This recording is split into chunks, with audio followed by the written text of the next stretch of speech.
verse number 46. Verse number 46 is saying that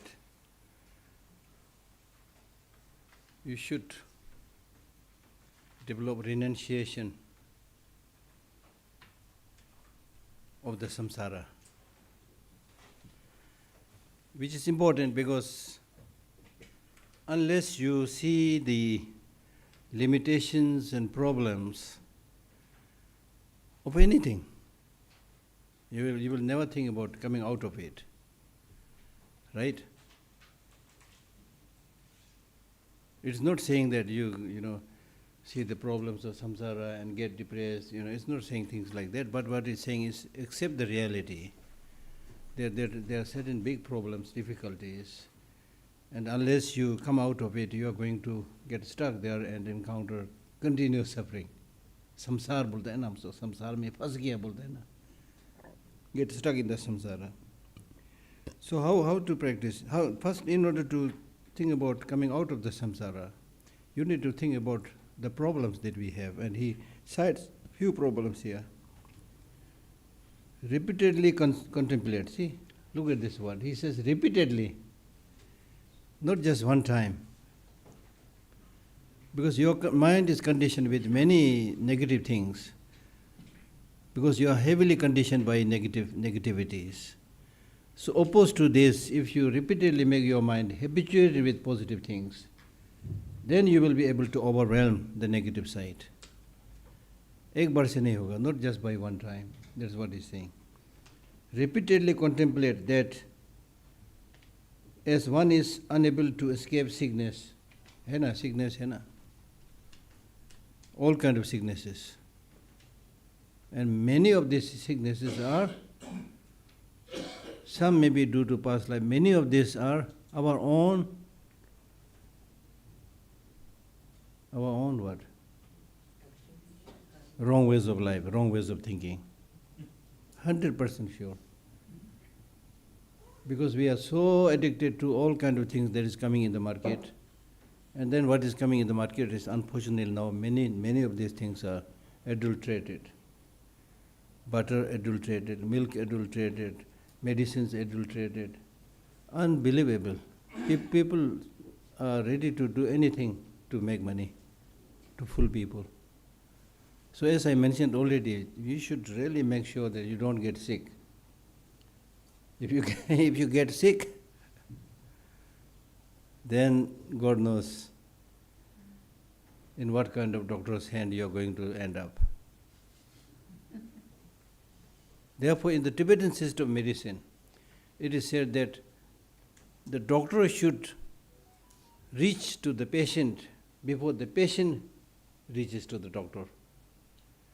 So in those days, the patients are kind of so compassionate, they will always be looking about how to heal people,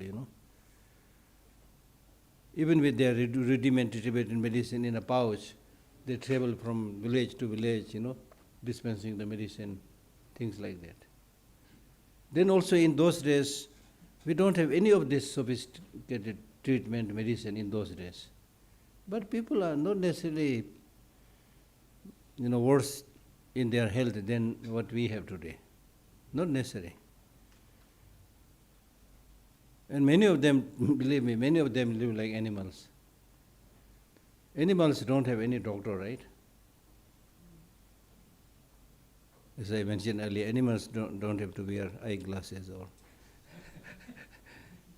things like that. But they somehow manage. Because the food that they eat is natural. Most of them just pure water, grass. And then the domestic animals get more sick than those wild animals. Because domestic animals eat our food, our junk food. And then people also throw the waste, So therefore, as much as possible, if you try to lead a more natural way of life, making sure that your diet is natural, fruits, vegetables. Fruit, vegetable also, unfortunately, sometimes injected, all kind of stupid things are happening. You need to be very careful. So it's in your hand. A Tibetan master said, there is nobody who will catch hold of your hand and throw you into heaven. Buddha cannot do this. God cannot do this. Although we say God is the creator, it's 100% sure God cannot do this. Similarly, there is nobody, however mean and bad, who will catch hold of your leg and drag you into hell. So your happiness and your suffering is in your hand. You can't just sit there and complaining, in your hand. So don't cheat yourself. Do not deceive yourself. That is what one Tibetan master said, which is true. So repeatedly contemplate that as one is unable to escape sickness. That's what I was saying. Generally, maybe unable to escape sickness, but you will have much, much less sickness if you lead a proper way of life. Live with proper food, live with meditation, live with inner serenity, be with yourself. And we get sick normally because we are not with ourselves. We are always outside, chasing things, imitating other people. And the hidden resources and jewels that you have inside, you don't recognize. The potential that you have, you don't recognize. The potential you have, you never try to utilize it. In the Buddhist text, it is said that we all have the potential to become Buddha, Buddha nature, Buddha Tava, Buddha nature, we all have. Buddha nature basically means your mind's capacity. Your mind, if you handle it properly, it can develop to limitless quality. Even great, thinker and scholar and scientist like Einstein, who really did a lot of contemplation, research, thinking. Even he said, I was unable to use more than 7-8% of my brain. If I am able to little bit, raise that little bit, and then I can easily create all kind of magic. You see? So that means we are not using our brain. It's just lying there. Brain or intelligence, whatever you prefer to call it. Right? So it's really, really important to use one's intelligence, brain, and hopefully wisdom to distinguish between what is the right thing for you to do, what is not the right thing for you to do, if you want to be happy and peaceful. For the time being, forget about nirvana, liberation, these big things, at least this very life, to live a more long, healthy, useful, meaningful life. Long life means the reason that you should live long life is because you have this capacity to do many good things for others, which you can do. But if you are going to live with all the nasty ideas and doing all the destructive things, then the Tibetans have a saying which says, may the sinners have a short life. Some of the world leaders today, unfortunately, not only they commit negative deeds, but they create so much suffering, killing so many people, right? So there I always say, thank God, their days are numbered. Nature has a solution always. They cannot live very long. So there's the only solution.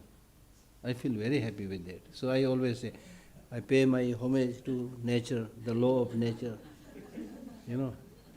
which is not against Buddhist practice, because Buddhist practice also says, I pay homage to wisdom, understanding, emptiness, and so, which is same. Right? So you cannot, you come with all kind of artificial intelligence, scientific inventions, everything. You cannot live. I don't think you can live forever. Right? So therefore he's saying that repeatedly contemplate that as one is unable to escape sickness, aging kab hota hai? When does aging start? Right from the second moment of the birth. It's not after 60. Aging starts right after the birth. So aging means changing the youthfulness. And it is said in the text, the good thing with aging is that it comes slowly and unnoticingly. If there is an onslaught of aging, meaning that you go to bed tonight as a young, very nice looking young man, go to bed and tomorrow morning you wake up with white hairs and wrinkles on the face, you will die of heart attack. So the good thing is it comes slowly, unnoticingly, but the bad thing is because it is so unnoticing, comes so slowly, we always think, still I have time, still I am young, right? So therefore people think, oh, now I am young, it's my time to enjoy, whatever that means. And then when I have enough time, then I will practice. Many of you have heard the story that I told earlier, the friendship that a gentleman created with a ghost. That ghost had some kind of clairvoyance, precognition. So that human being said, my dear friend ghost, since you have some clairvoyance, I want your help. So he said, what can I do? He said, I want to prepare for my death and all these things, but before that I want to have fun. And when it's about to come, just give me a signal. Tell me. He said, okay, no problem. And the time passes. After a while, the ghost comes and said, my dear friend, one family member down there died. He said, oh, so sorry. Om mani padme hu. So sorry. But he continued his usual way of living. Time passed. Then after a while, the ghost again comes and says, my dear friend, one of the family members up there died. He says, oh, so sorry. What a pity. Om mani padme hum again. Then time passes. One day the ghost comes and says, my dear friend, it is your time to go. Then no Om mani padme hum. Then he said, what? I told you to tell me a little bit earlier. Then the ghost said, I never saw a stupid person like you. I told you 2 times. When the family member down there died, family member up there died, you should have that understanding and common sense to know that you are not different. And His Holiness the Dalai Lama in his teaching says that even if you see the death of a fly, small insect, you should think that I am not different. Meditate. And that will, the reason to meditate on that death and impermanent is not to make you depressed and sad, but instead it will provoke you to do positive things, good things. So therefore he is talking about this. Aging and death. Likewise, one's karma is one's own action.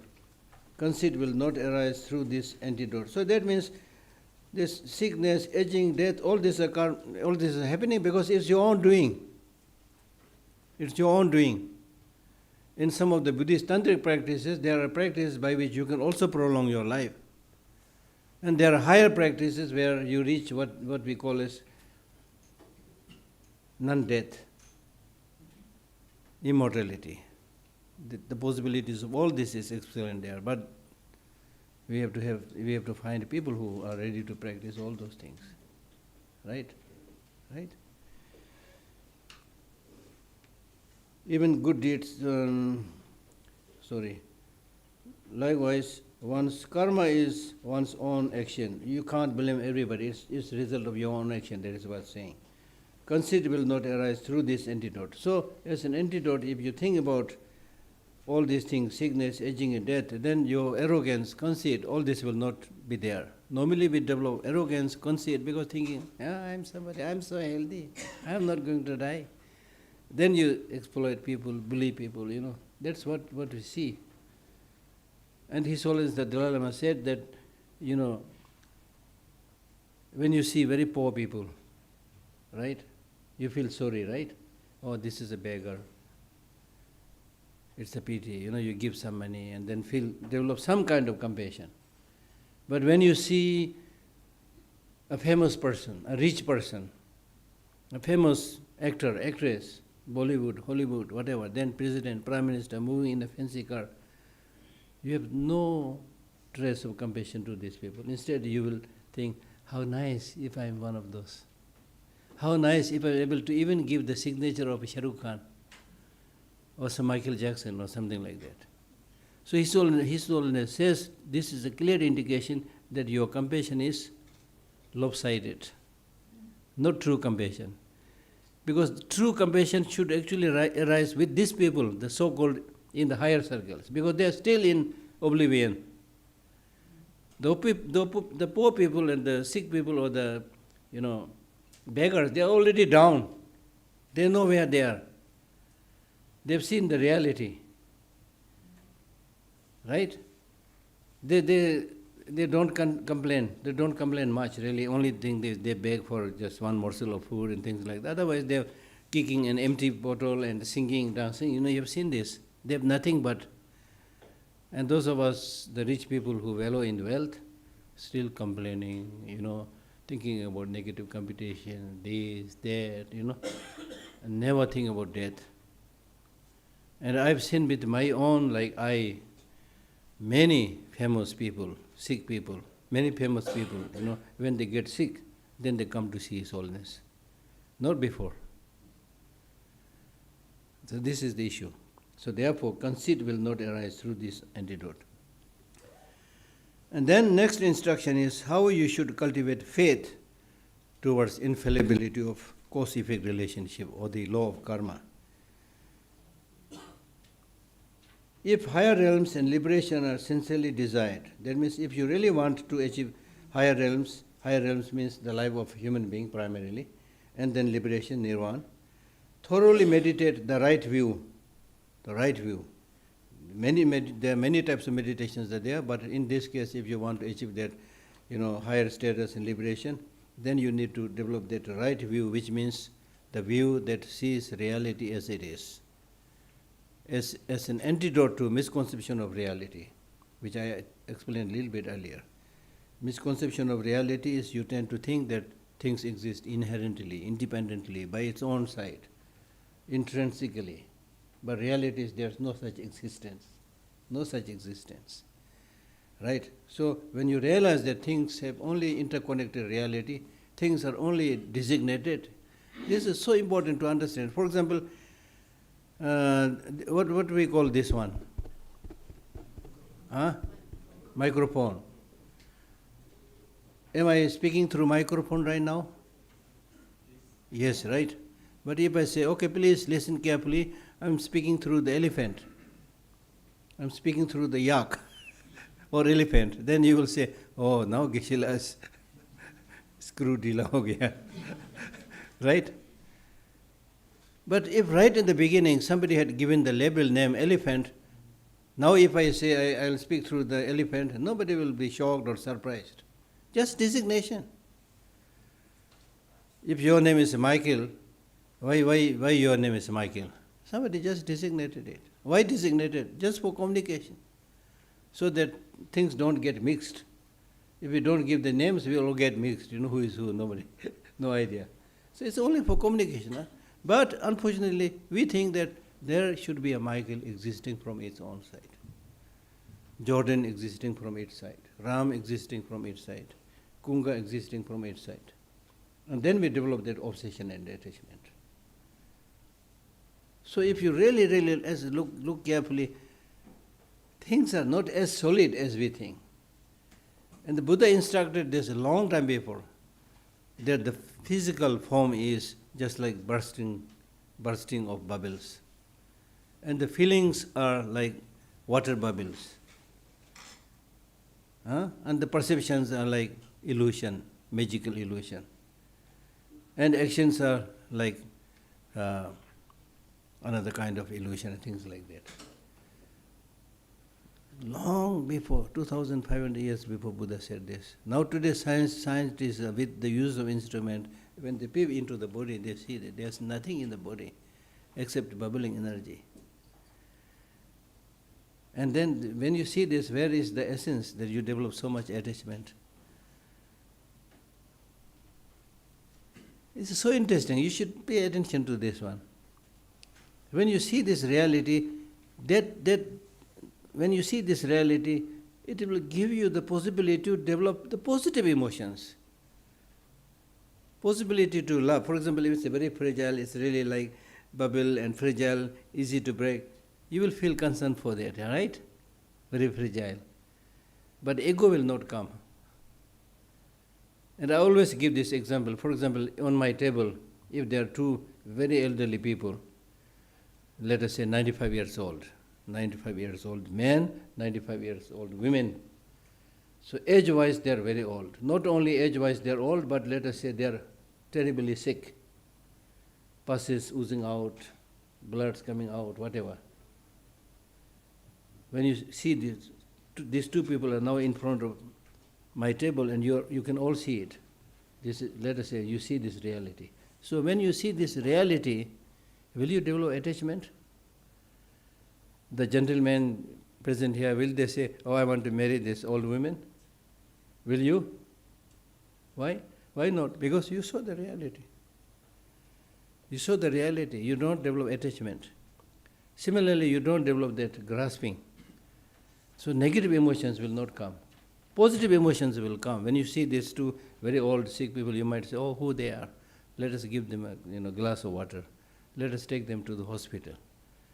So that is the thing. That's why we are saying, see the reality. See the reality. And in order to see that reality, you need to think repeatedly. Reality kya hai? Reality means reality. It's not fabricated. But the problem with us, we don't want to see the reality. We want to see, we always see what we want to see, not what we should be seeing. We listen to what we want to listen, not what we should be listening. If somebody gives a wonderful teaching, they'll pick up a few things from there. And some of this, oh, that was such a good teaching. Why? Because it confirmed your way of thinking. And if it is not of taste to you, they might say, oh, he said this, but I am not so sure. So I am the one who will decide at the end of the day. You are the center of the universe, right? And the rest are revolving around you. Unfortunately, that's called egocentric. That's why in Buddhism there is so much talk about destroy this bubble of ego. Okay? So he's saying, if you're somebody who sincerely wishes to get liberated and achieve higher realms, so by saying this, he's saying, if you think this is nonsense, you're absolutely free to do whatever you like to do. But that's why he's saying, if you are somebody who is sincerely interested in higher realms and liberation, then thoroughly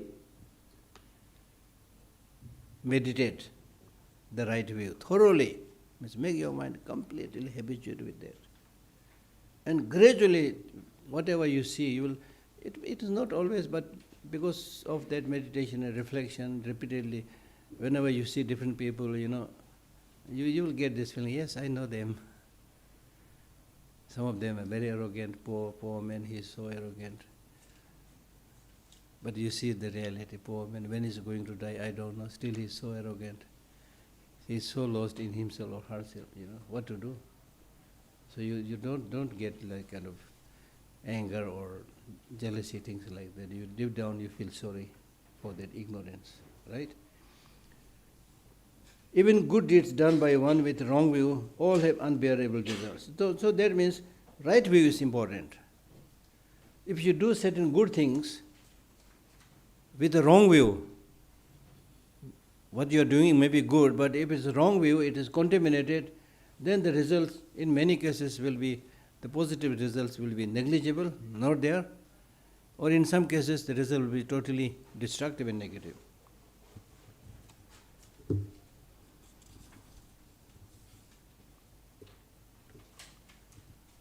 Now we are moving towards the third path of seeing. Path of seeing is so called because there you see emptiness directly. Path of seeing and its fruit. So here he says, now this verse is very especially useful for you. This verse is talking about practice of mindfulness. Practice of mindfulness.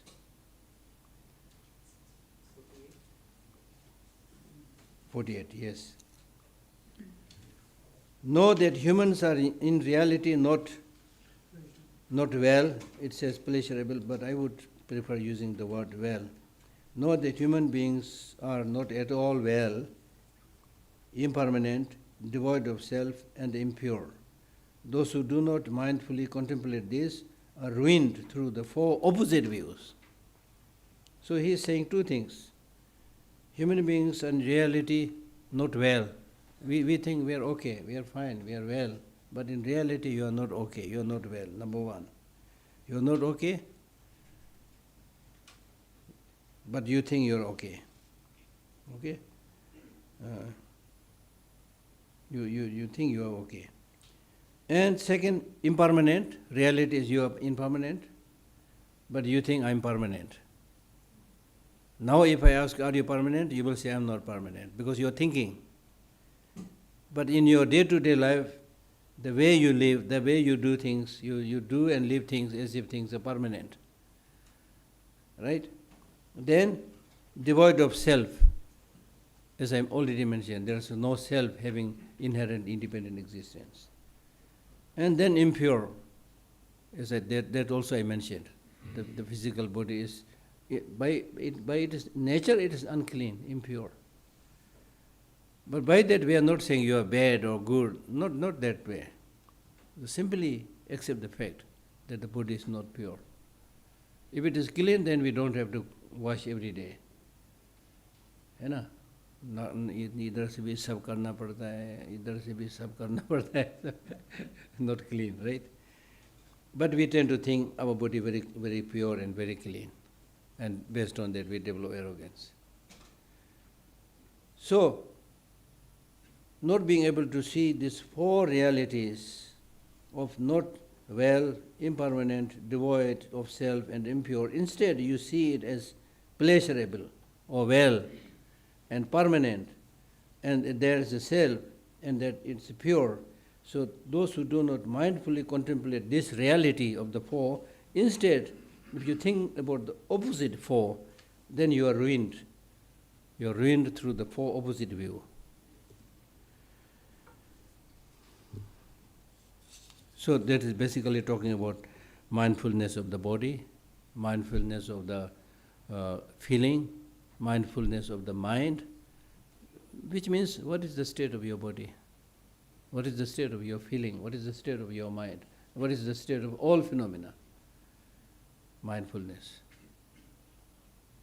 Keeping your mind on that.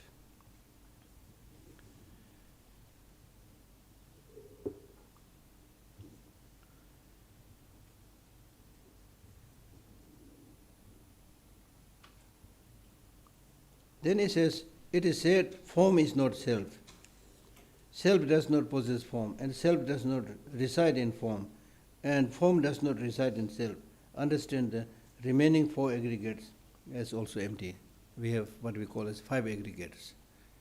Form, physical form, feeling, recognition, action, and consciousness. These five aggregates. Out of these five aggregates, if we start from the physical form, that physical form, your body is not you. Is this body you? I recognize you by seeing the body, but that doesn't mean it is you. You are not your body, you are not your feeling, you are not your recognition, discrimination, you are not your action, you are not your consciousness. That's why we say, my mind is not so clear, my mind. So the I is the possessor, mind is what belongs to you. But ordinarily we are not able to distinguish this. So where is the self now? If it is not your body, it's not outside the body, it's not inside the body, and so forth. Where is the self? Just designation. Just like the microphone that I explained, it's just designation. And to this designation we develop this strong grasp and clinging. Especially when you develop negative emotions. If somebody says nasty things, then you get angry and say, how dare you say these things to me? Where is the me? I mean, it's really ludicrous, when you develop that kind of ignorance and conceit, very strong obsession with the self. And especially if you praise that person, oh, he is a hero, he is a war hero, with some stupid medals here. And then with that recognition and name, he will not hesitate jumping in front of a ballistic missile. Will he survive? in front of a nuclear bomb or ballistic missile, really it's like small kids. This is actually what is happening right now. Call somebody, brave, you will jump into fire.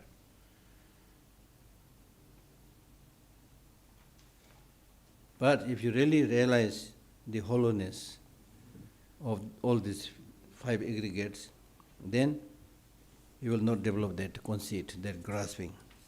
That's what he's saying.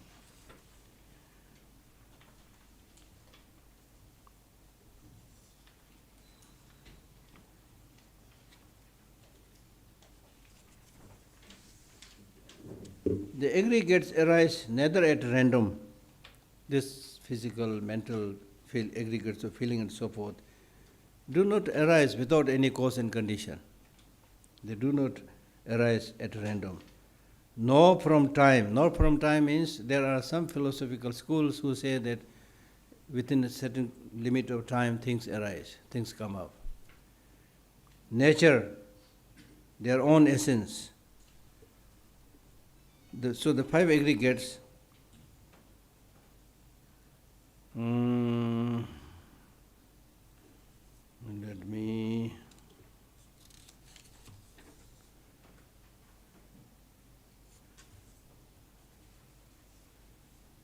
so anything that is conditioned, including these 5 aggregates, their coming into existence, their disintegration does not come without any rhyme and reason.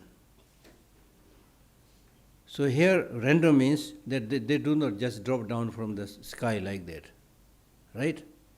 You are born from your parents, which means you have cause and condition for your birth. And it's also not because of without cause.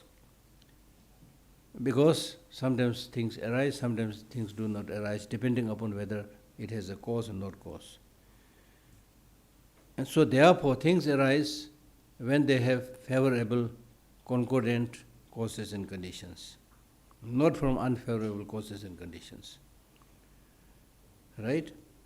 For example, in our kind of 5 psychophysical aggregates, it arises from craving, grasping, motivated by afflictive emotions.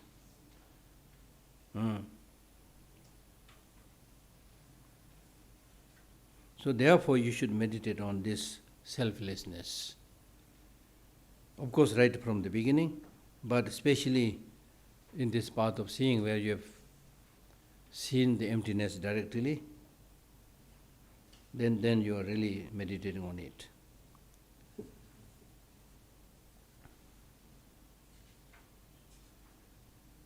'51. Clinging to morality and behavior as supreme, viewing one's body with the opposite views, and doubt are the 3 complete bonds. Know that they block the gate to the city of liberation. So he's saying that if you want to achieve liberation, there are three I don't know how the word he has used. These 3, he used the word block.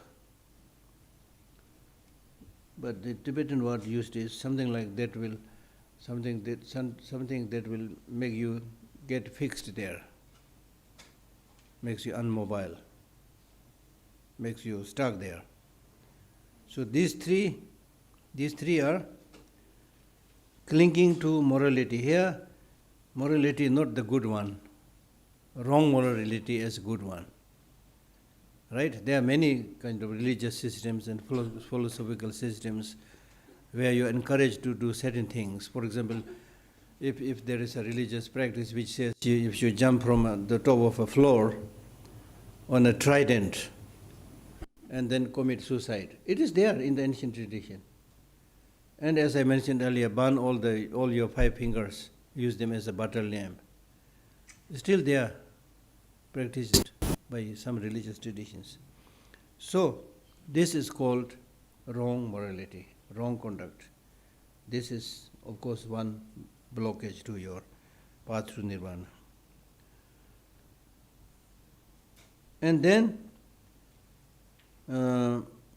clinging to morality and behavior, your morality and your conduct wrong conduct, wrong morality as supreme. That's one blockage. The second is seeing one's body with the opposite views. Seeing one's body with the opposite views means your body is what?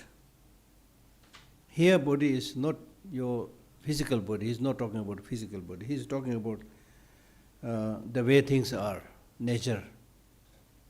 Talking about nature.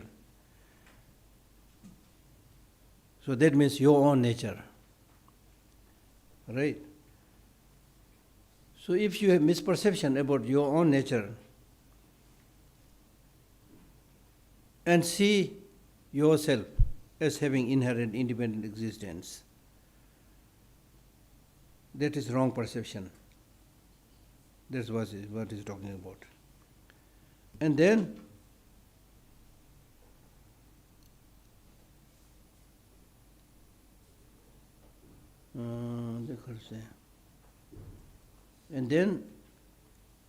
doubt.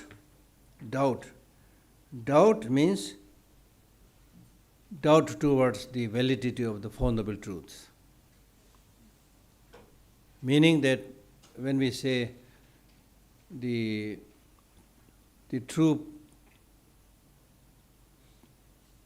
suffering comes from true origin of suffering, like negative emotion and contaminated action, then you say, oh, I don't know. I don't believe in law of causality. I don't think things arise from cause and condition. They just pop up like that. So that kind of wrong kind of doubt about the reality, that also will be hindering your practice.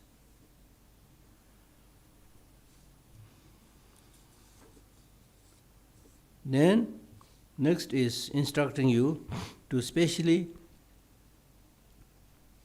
practice the three supreme precepts, three supreme trainings, and especially collecting the causes for achieving these three trainings. Liberation depends upon oneself. In this, no assistance can be given by others. It's not like building a house. If you are constructing a house, then you finish the first floor.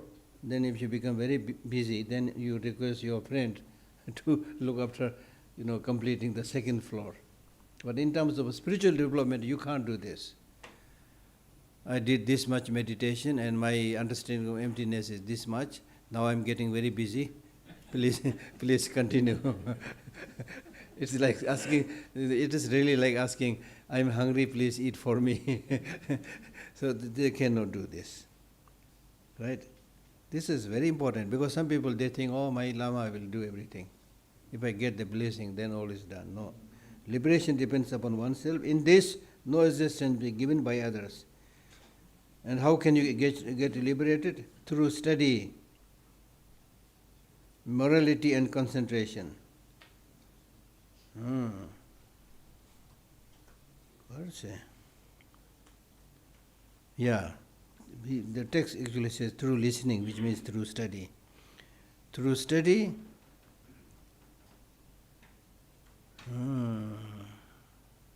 so these are the causes for the three trainings. Causes for developing the three trainings, which are morality, concentration, wisdom. In order to have these three, you should cultivate the causes. Liberation depends upon oneself. In this, no assistance given by others. So you need to study, preserve morality and concentration, and make effort yourself in the Four Noble Truths.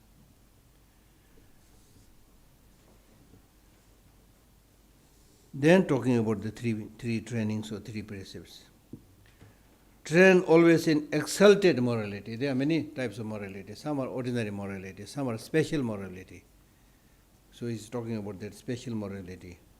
Train always in exalted morality, exalted wisdom and exalted mind. More than 105 precepts are completely included within these three. So depending upon who you are, if you are monk, you are supposed to observe 100 or more than 100 precepts, or in some cases 253 precepts, things like that, but they are all more or less included in these three. Morality in general. So within that general category you have Partimoksha vow, individual liberation vow, then Bodhisattva vow, Tantric vow, and things like that, right? Then concentration. Then third is, concentration is what we call as the shamat meditation. So here concentration means one-pointed meditation. As I mentioned repeatedly, whatever you want to achieve, you need to do one-pointed meditation. Okay? Next, verse number 54. Noble one. So Nagarjuna is addressing the king. Noble one. The Sugada means one who traveled from peace to peace. Su means happy, peace. Gada means who has gone from peace to peace. Noble one, the Sugada taught mindful analysis of the body, which we have already discussed, as the single path to travel. Very attentively guard this. Loss of mindfulness destroy all dharma.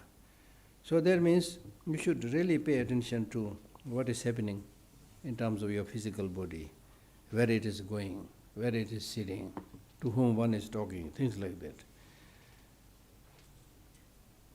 So therefore pay attention to this and protect this. And if you let your mindfulness decline, then all the robbers and thieves will come and steal all your good activities. Right? Even in ordinary terms, if you are walking among a crowd or walking on a footpath, when you lose your attentiveness, you fall, you trip. When you don't maintain mindfulness, even when you are drinking a cup of tea, you spill the tea. Right? So attention, mindfulness is very crucial, not only in the Buddhist practice, but in achieving anything. Concentration is the source of success, both in war and peace, as I repeatedly said. Concentration is like a laser beam. When the rays of the light of the laser beam are scattered, they have no capacity to cut through the steel. But when the rays of the light of the beam are concentrated, it can go and cut through the steel. When you take a photo also, camera, you need to focus. When you shoot somebody also, you need to focus. This, unfortunately, this mindful practice is taught in American armies, unfortunately. So this is a technique. The important thing is you use it properly, not in the wrong way. Right? The next point we need to think about is impermanence,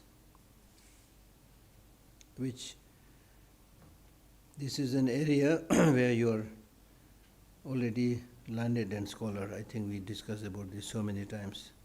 So I will just read.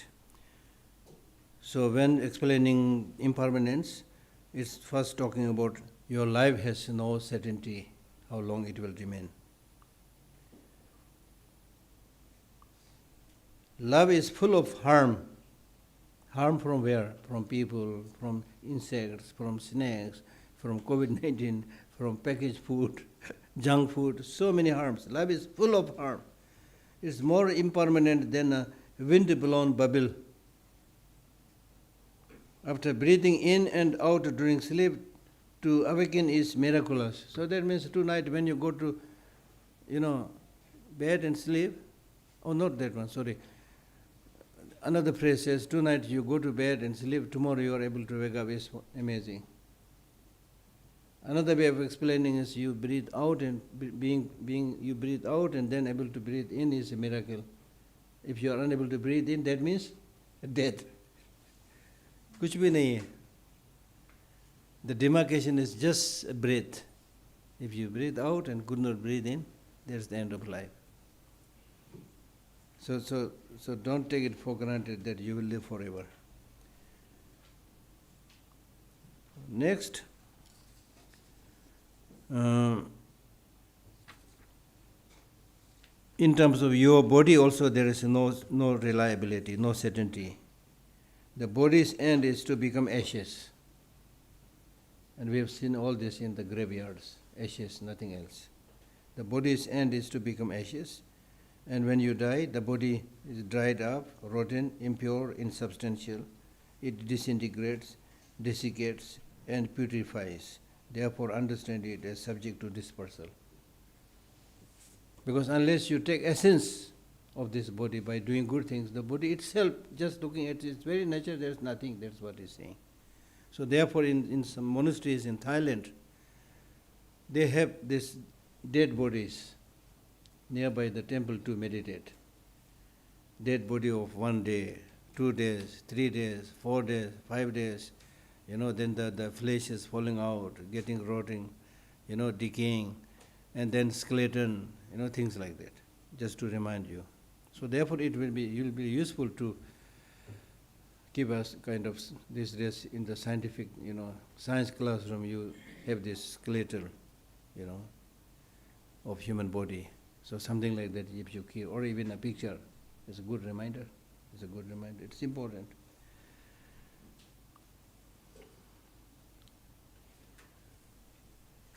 And then finally, all conditioned things are impermanent. All conditioned things, whether it's earth, Mount Meru, the ocean, and all beings, will be consumed by the 7 blazing suns. This is what is said in the text. That at a certain period of the time, things will become so hot, and 7 suns will arise and destroy everything. Very interesting. Then the aeon of water, aeon of fire, aeon of wind, these are all explained in the text. So maybe 7 or not necessarily 7, but we are seeing that climate is changing fast. Many people are dying with heat and cold, globalization, or what do you call it? Climate change. Global warming, yes, global warming. So even the earth, the Mount Meru, the oceans, and all beings will be consumed by the 7 blazing suns. If not, even dust will remain. What need to speak of this frail human body? And you cannot reverse this trend of impermanence. That is what is said in the next verse. Thus, all is impermanent. All means not everything that is existent. There are permanent things also. Here he is talking about all conditioned things. All conditioned things are impermanent, selfless, refugeless, protectorless, and without place. Therefore, grade 1, renounce insubstantial samsara like a plantain tree or banana tree, which looks like a solid tree, but if you peel, take the external, bark, then inside there's another one, then another one, then another one. There's no essence, right? So like that, just like an onion. So don't develop too much attachment to this. That is what he's saying.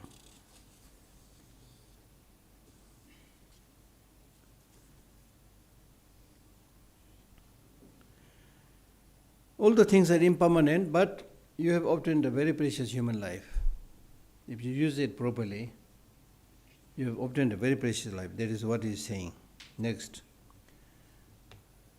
how human life is precious and difficult to find.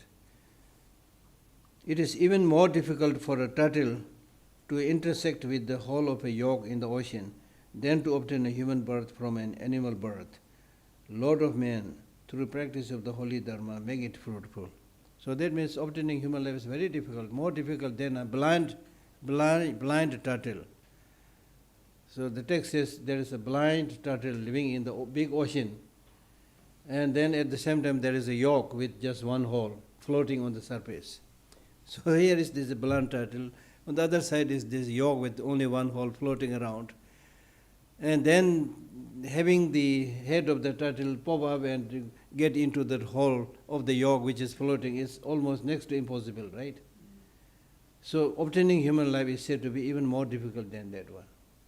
Another example given is that if you take a handful of marble or something like that and then throw it in the wall, none of this marble will stick on the wall. So obtaining human life is said to be very, very difficult. What do you say? There is an counter argument where people say, no, it's not difficult. there is the population explosion now. So many people. Huh? Huh? Yeah. It seems like it's back. Hmm? Is it? Which one? It's more difficult for the turtle to find a hole than to obtain a human birth. It's more difficult to obtain a human birth, right? Isn't that what it's supposed to say? Yes. What? It seems like it's written back. It's even more difficult for a turtle to intersect with the hull of a yolk in the ocean than to obtain a human. Yeah, it's the other way around a little bit, yeah. Because the turtle is the example, right?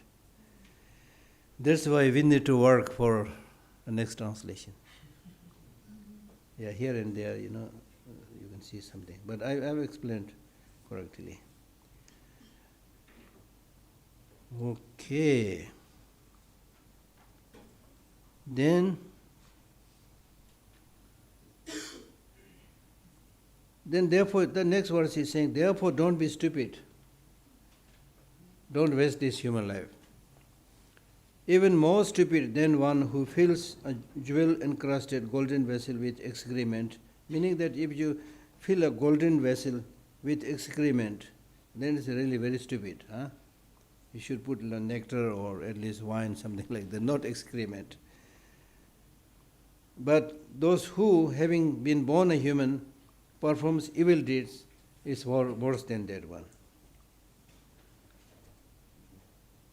And then he's saying that, so therefore, please remember that you've obtained this precious human life and you have many facilitating factors. The facilitating factors are, he talks about the 4 kind of circles or wheels which we possess. Dwelling in a favorable place. Favorable place means like here, we all have some interest in Buddha Dharma, and there's an opportunity to study these things, so which is favorable. Not many people have such opportunity. Dwelling in a favorable place. Relying on holy ones, that means somebody who can teach. Right?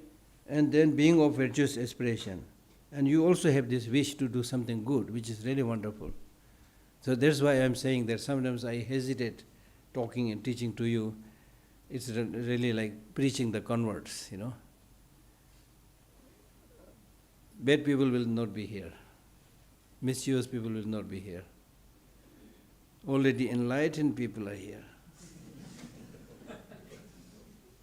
But still, don't become arrogant. But even if you know something, it's important to listen again and again. There is a story of one very senior person who used to go and listen to much junior teachers. Then his assistant, he says, "You are such a famous, great, learned teacher. Why you go to such novice monks and teachers?" And he used to say, "You are right, there's nothing that I have not heard before. But there are things that understand which I have not understood before.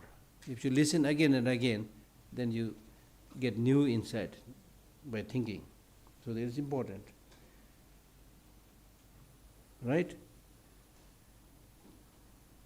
So dwelling in a favorable place, relying on holy ones, being of virtuous aspiration, and having previously performed a merit. See?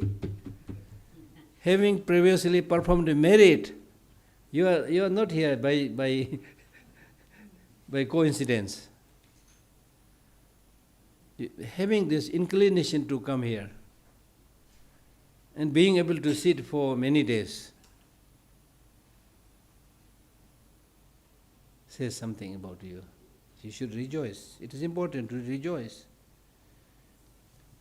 Having previously performed a merit, so in this way you possess the 4 great wills, 4 great facilitating factors.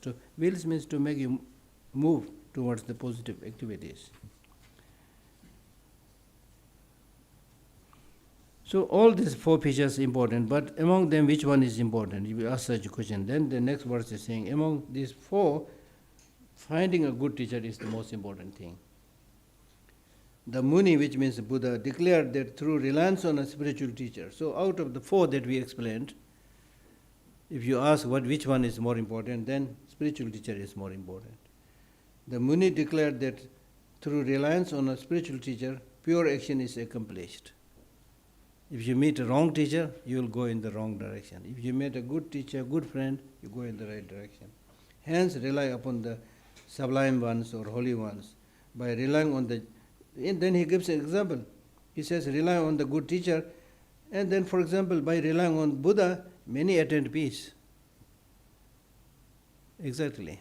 So many of His Holiness followers, they have attained peace.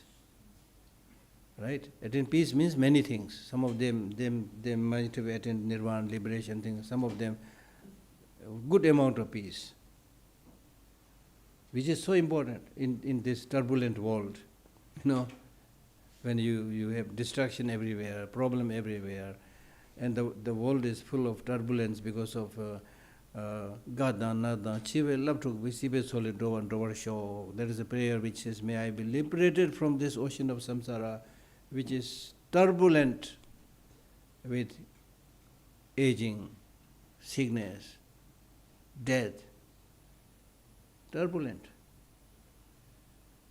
Now, if these days, if you use technology, I sometimes do that, and you see how many people are dying right now in the whole world. It's really going like this. Thousands are dying right now. And of course, thousands are born also. Right?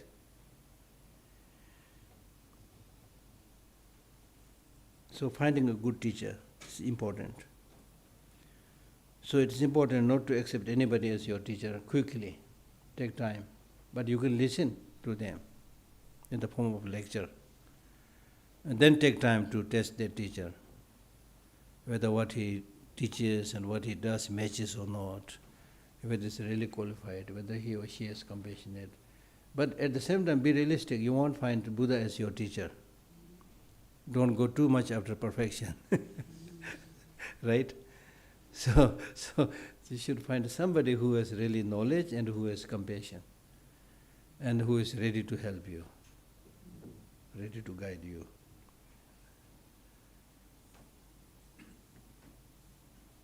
And then the next, he is saying that we have found this precious human life where we have freedom to do things. You are not born into one of these 8 states where there is no leisure, no holder of wrong views. If you are born as somebody with the wrong view, or as an animal, as a hungry ghost, as a hell being, or one lacking the Buddha's religious teaching, or born as a barbarian, or savage, or one stupid or dumb, then you can't do any of this practice, but you are none of this. You possess the 8 leisures. Or even if you're not born as a, hell being, things like that, even if you're born in a slightly better state, like a long-living God,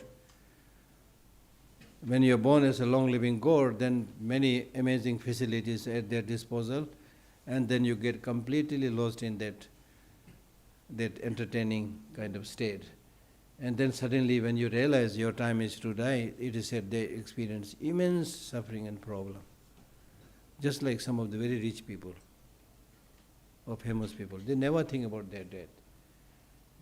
On and off, you see the story of so many people. I read the story of one Chinese woman who built a fantastic kind of building, which is really like a palace. And just before moving there, she was diagnosed as probably terminal cancer. And it is said that she was so much overpowered with grief, unconsolable grief, because she was planning, I'll enjoy it, That's the thing, right? So like that, or a long-lived God. Any of these 8 are defects of opportunity. There's no opportunity because you get either distracted by suffering or distracted by fleeting pleasures. Freed of this, having found opportunity. In our case, we have all the. You are not born as a long-lived God. You are not also born as a hell being, things like that. So, every reason to be happy. Freed of this, having found opportunity, exert yourself to reverse the process of birth. So this is the time to reverse the ordinary process of path where you are, projected into samsara. reverse this. That means now you follow a path which does not project you into samsara but lead you to enlightenment. That's very important.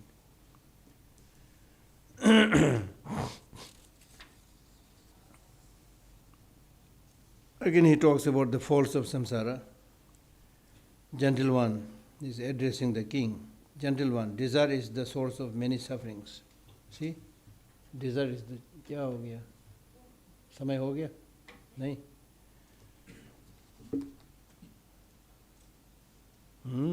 हो तो रहा है.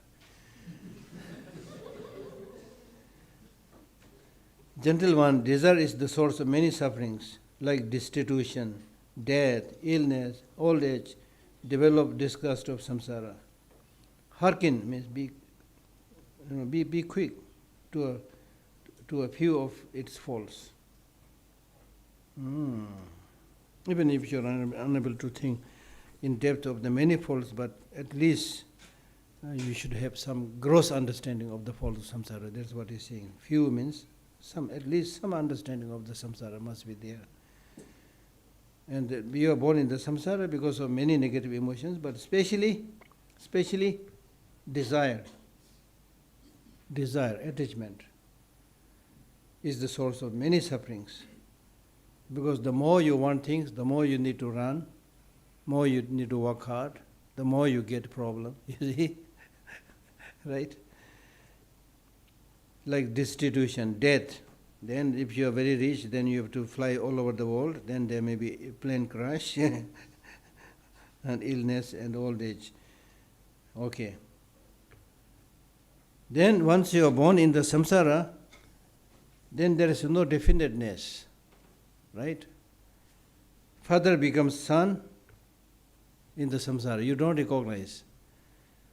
Your father may have been now born as a son. Mother may become your wife. This life's mother may be next your life's wife.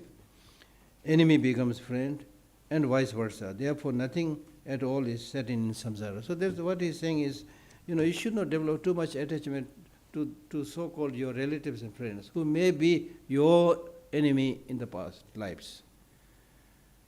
And don't develop too much hatred to the so-called enemies. They may have been your dear friends and relatives, parents in the past life. In the Tibetan society, normally the young boys and girls, when they get married, then they, go to work and things like that. Then they leave their small kids to the grandparents.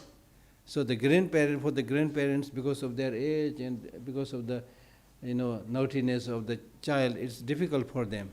So sometimes they say, oh, this must be our enemy in the past life. So now I have to repay back, or my friends in the past life, whatever. They say things like that.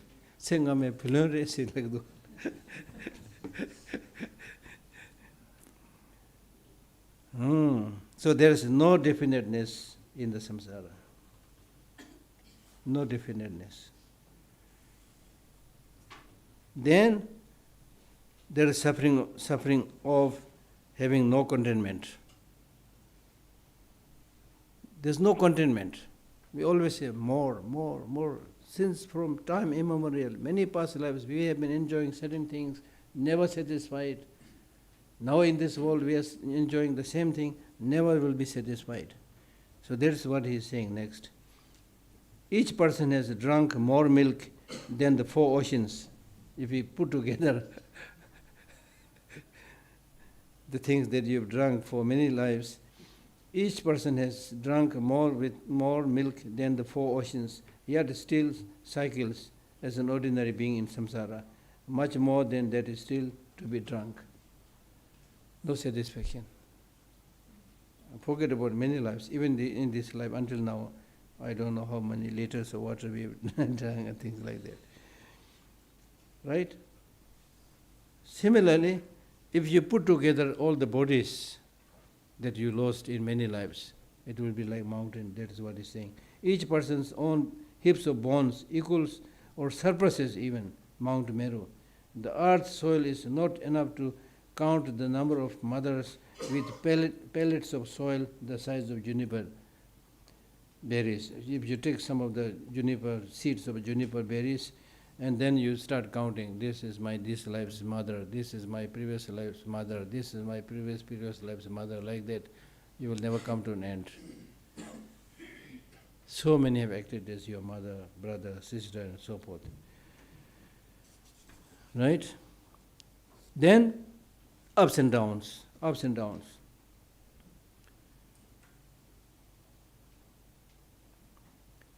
Having been Indra, the king of God, having been Indra, worthy of world's veneration, then next life you die, one falls again to earth by the forces of karma, then you may have been a universal monarch, then with the change of life one becomes a servant in samsara. Right? Then, independentness of friendship. Having long tasted the happiness of, that means if you are born in the realm of a god, then having long tasted the happiness of filling the breasts and hips of heavenly maidens, again from the crushing, cutting and piercing devices in the hell, one must endure unbearable feelings.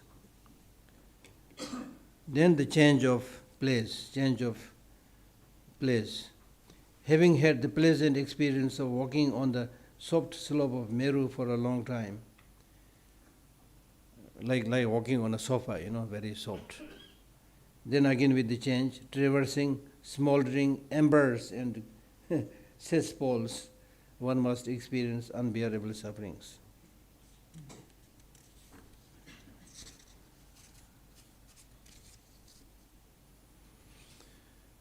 Shall we stop here? Can I finish the rest tomorrow?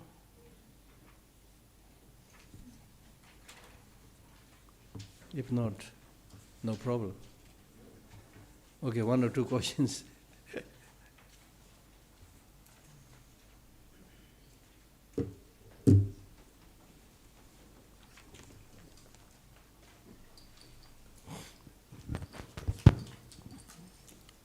Tashi Lelik, Geshe Lhakdor.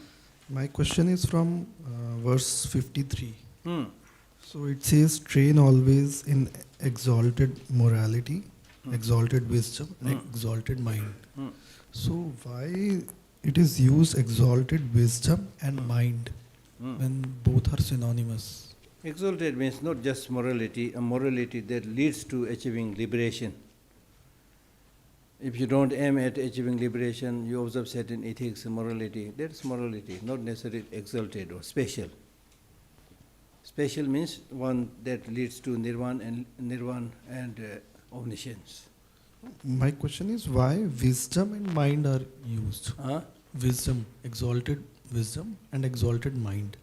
That's what I'm saying. The three, we have morality, concentration and wisdom. In this we have special, three that are special, three that are ordinary. So here we are talking about the three that is special, in the sense of they are, bestowing liberation and omniscience. Okay. Your question doesn't have to be just from the text. Okay. Any questions?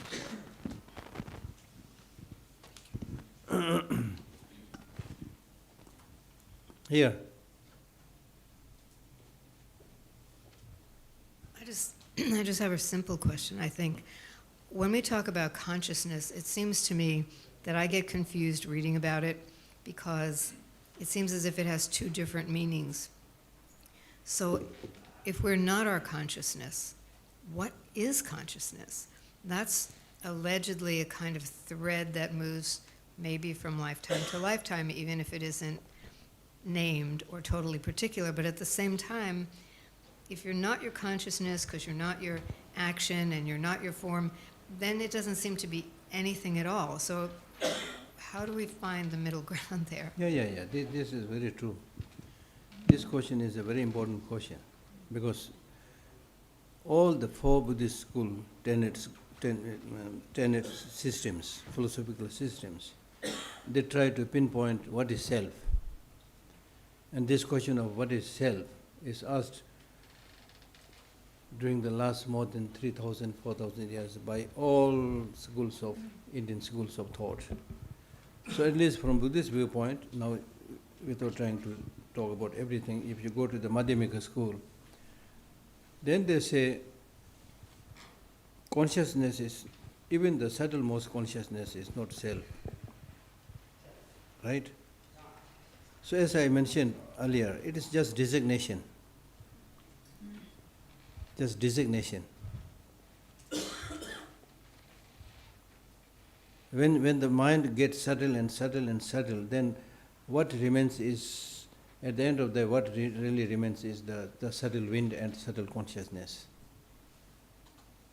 And even this subtle wind and subtle consciousness, we say this is wind energy, this is consciousness, but in the true sense of the term, it is said you cannot, actually they are same. They are treated as different in terms of their function. Okay? So that subtle energy or subtle consciousness, the mind, the so-called self is designated on that. Now our problem, your problem, my problem is we try to pinpoint, then we cannot pinpoint. That's like anything. If there For example, this is my hand, right? Where is my hand? If I take this out, take this out, take this out, take this out, take this out, or if I say this is not my hand, this is not my, where is my hand? It's just designated on all this. It's very subtle and difficult to understand philosophy. But when you get all the way down to the bottom, Yeah. it sounds as if there isn't even any consciousness then. That subtle consciousness doesn't even exist. In the sense, if you try to pinpoint something, consciousness of self saying, yes, I got it, here it is, you will never be able to find it. But it's there, the continuity is there. This is exactly like what scientists are doing today. For many years they have been trying to, with particles. They wanted to, through experiment, they wanted to find the so-called fundamental building block. With their, they are also fine-tuning their instrument and method of investigation, and that way they really wanted to pinpoint. We found it. This is the one. So now they have reached the stage where when they thought they found the fundamental building block, looking carefully, it transforms into a wave. And on closely scrutinizing the wave, it transforms into particle, wave-particle duality, as said. This, I think, something like that. Difficult to explain. Okay. Yes, there is one here. Follow-up to what they asked. So there is no soul in Buddhist philosophy. Exactly. It's the mind that traverses yes. the lives. Yes. And since it cannot be pinpointed, so I'm just trying to understand how are we understanding these verses which say that someone could have been your mother in your previous life or something, and then we're also saying all sentient beings. So you could have been born in any other body. Yes. So how is that traversal, being explained? Like how do we imagine the rebirth when, what kind of an entity is this mind? And which also has special qualities only in a human body. Yes. Because you don't have that sort of a developed consciousness. Yes. The mind is like a traveler. Mind is like a traveler looking for a guest house. Right? So when we die, then the mind is looking for a guest house. Now depending upon the karma that one has accumulated in this life or many lives before, you will find that place. Just like depending upon your money, you will find a guest house. If you don't have much money, you will find an ordinary guest house, bed, breakfast, or something like that. If you have a lot of money, 5-star, whatever. So something like that. Okay. So therefore, what kind of rebirth you will have is dependent upon what kind of karma you have accumulated. Right? And then as far as these change of life and countless rebirth is concerned, how can we count when did the life start and how many times we died, and things like that, So therefore in Buddhism, we don't talk about the beginningless of life, beginning of life, right?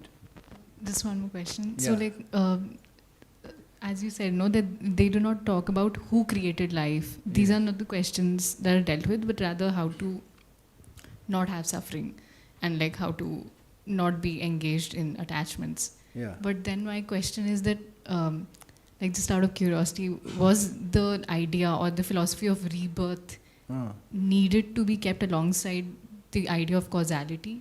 Because what if the philosophy would have not had the idea of rebirth and just went along with causation? It's Like- a part of the deal. Is that why these two It's a ideas part are of the together? deal, Yeah. And this are all by nature. There's a natural process, right? So when it comes to the sentient beings, human beings, then we talk about rebirth or reincarnation. Not in the case of an atom or particle, things like that. But still the law of causality applies in both the cases. Now in the case of the sentient beings and human beings, the law of causality that you experience is dependent upon what you do. In the case of a tree, it will be dependent upon what kind of, water it got, what kind of soil it has. Again, differences are there. But in our case, we have this special quality of being able to think and manipulate. So depending upon we get a rebirth, something like that, yeah. Yeah.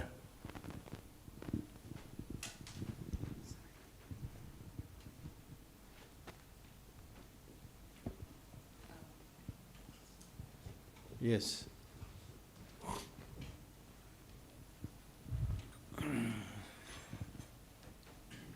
Thank you. My name is Surendra Singh. Namaste, Geshe.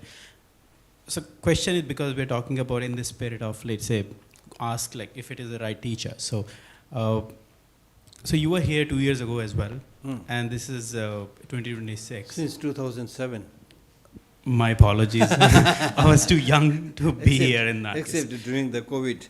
Yeah, so I was here last year as well. And just Okay. the question is, since these 2 years that you've had, would you be able to share, let's say, few things that you have discovered about yourself as well? Discovered about myself. Yes, learned, discovered, whatever the Difficult way to you'll s- put it. Difficult to say, but one thing that I am now noticing more clearly is what is it that I am going to leave for the next generation. More and more, I have started thinking about that. And I think this is really the responsibility of all of us elder people. What is it that you are going to leave for the next generations? In the case of parents, of course, it's a very important question. What are you going to leave? Are you just going to leave some buildings and money? Or what else? And especially in my case, for the Tibetans, I feel strong concern. And therefore, in all my talks to the Tibetans, I've been telling them, it is the duty of the senior Tibetans to educate the younger generation. Education means holistic education, so that they are able to look after themselves, so that they have enough facilities and money and other things at their disposal, so they are not bullied by other people, so that they are not exploited and cheated by other people, so that they are able to financially, otherwise able to look after themselves like any person in this whole world, and stand tall, and also contribute to other people's well-being and happiness. So this is actually making a big statement. So that I think is applicable to all of us, Yes, we do give things like money and property, other things the parents leave, which is good, but that alone is not the guarantee that the next generation will be happy and flourishing. No. Right?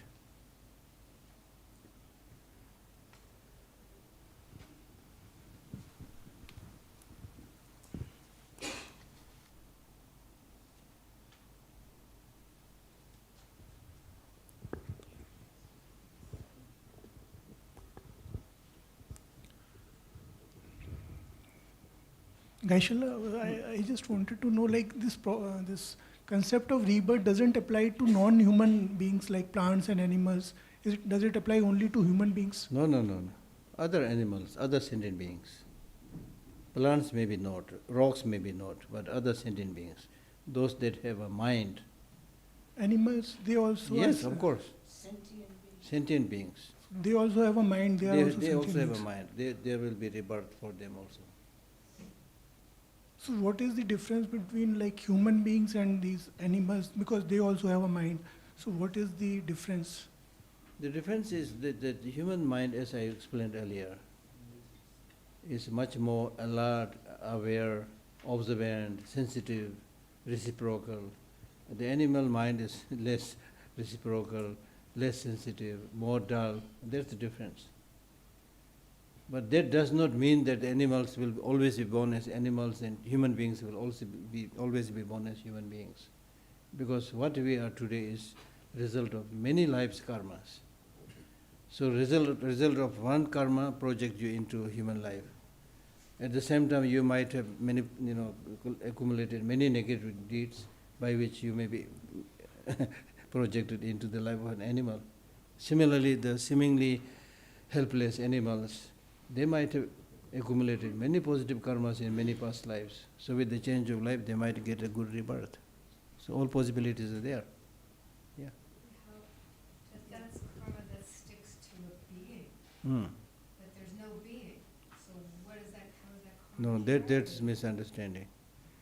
I never said that there's no being. I said if you try to pinpoint and say this is the being, then you will not be able to pinpoint it, because it is just continuous flux.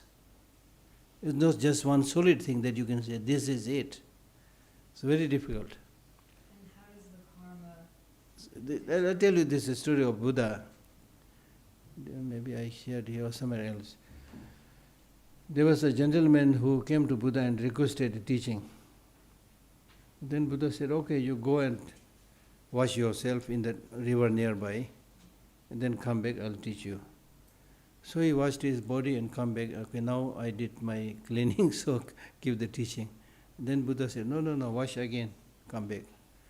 Then he went to the same river, washed again and came back. Then the Buddha said, have you washed in the same river or different river?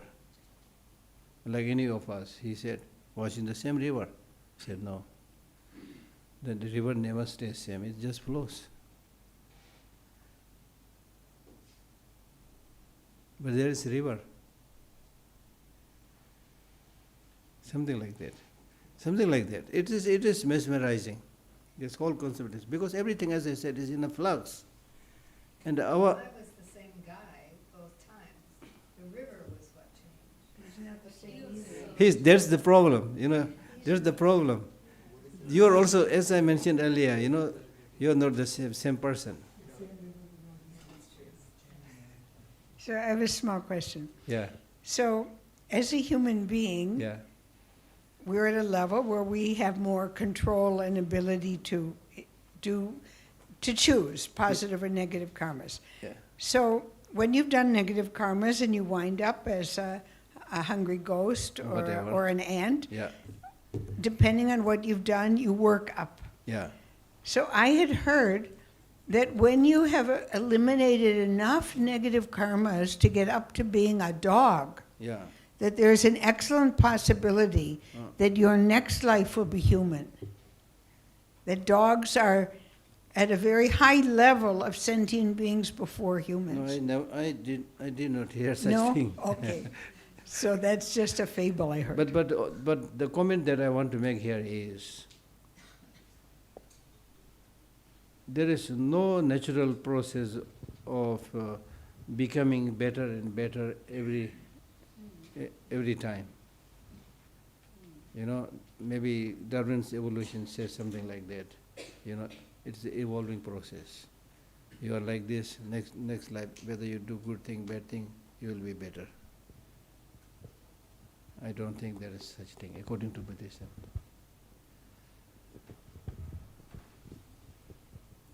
Yes. Geshe Lhakdor, thank you so much for your teachings. Uh, I wanted to ask you, because very often in Buddhism we talk about the various levels of mind. We talk about various levels of Yeah, mind, yeah, the yeah. coarse, subtle, and the Yes. very subtle. yeah. The coarse being the conceptual, I'm Course not... being the sense consciousness, Okay. gross. Gross. Yeah. And the subtle, Subtle, just mental consciousness. And then with the mental consciousness also gross, less gross. And then finally very subtle consciousness. Very subtle consciousness is when it becomes independent from its dependence on the body. We call it clear light mind. Something like that. Yeah. Because when you go to sleep, then your mind is not so much dependent on it's dependent but not so much. Then mind becomes more free. Then you get those dreams of, you may be sleeping here, but you get the dream of shopping in New York, things like that. So that means mind is becoming more free. So this is a good question, because it is because of this. We always say, when you do Dharma practice, do it with your mind, not with your speech. Mantra recitation is good, then going around the temple, prostration is good, but the real Dharma practice should be done by the mind, especially, if possible, the subtle consciousness. Because what goes to the next life is not the speech, not the body, but the very subtle consciousness. So when you meditate, then you should really meditate deeply so that you are able to make the clear light or the most subtle consciousness wake up and put the positive imprint on that mind. Meaning, it's not like putting a seal, but it means involve that subtle consciousness, mind, in terms of the practice, so that the mind, that subtle consciousness, get habituated with the positive practices. so that's like Mahamudra kind of... Mahamudra, Dzogchen, all these tantric practices are there, but even in the sutra, there is a way of involving the very subtle consciousness, yeah. Thank you. So anyway, do it with your mind. But normally we don't do it with the mind. Because when you sit down and meditate with your mind, hardly anybody sees what you're doing. And we want to do a Dharma practice where people can see, oh, he's going around the temple, oh, he's doing prostration. Then there's charm, If you quietly do, there's no applause.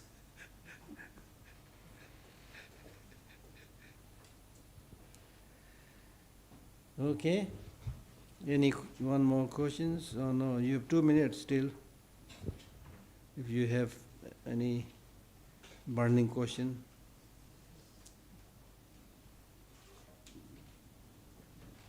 No burning question? If there's no burning question, the meeting is dissolved. Thank you so much, Geshe La. Thank you everyone for joining us today. We look forward to welcoming you tomorrow. Just wanted to flag that unfortunately tomorrow is the last day of the teachings. Fortunately. Okay. Why I say fortunately? Shall I announce that cigarette? Yes. Tomorrow we might have high tea. Oh yes, it's a special high tea. So I would still say unfortunately tomorrow is the last day, so I hope all of you will join us. Thank you so much. Thank you, Geshe La. Thank you.